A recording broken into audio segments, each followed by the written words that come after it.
عمر، عايزين نتكلم على دولة المماليك. ماشي. كانت بتسيطر على ايه؟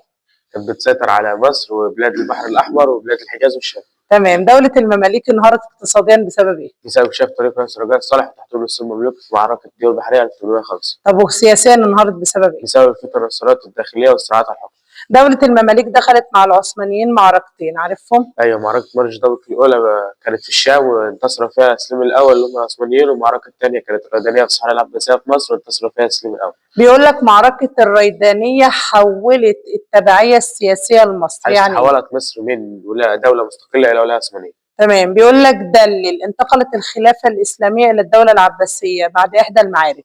بعد بعد الردانية، حيث أعلن سليم الأول نفسه الحامي الوحيد على الحرمين الشريفين. تمام. كل الأحوال في الدولة العباسية كانت أحوال، في الدولة العثمانية كانت أحوال متدهورة. ليه؟ العثمانية العثمانية، مصر العثمانية كانت كل الأحوال فيها متدهورة. ليه؟ لأن العثمانيين عملوا على مصر إيه؟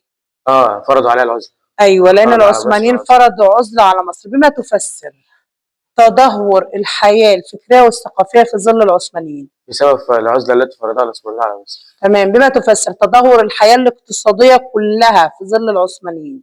بسبب تدهور الزراعة والصناعة والتجارة. طب لو احنا قلنا بما تفسر تدهور الصناعة. بسبب إرسال المحرفين إلى الإسلام. تمام. بما تفسر تدهور التجارة. الداخلية ولا الخارجية؟ الداخلية. بسبب تدهور الزراعة والصناعة وافتقاد الأمن والغارات المتحركة من بدو الصحراء. تمام. سندة و50 جنيه مع بعض. يلا يا عمر، برافو عليك.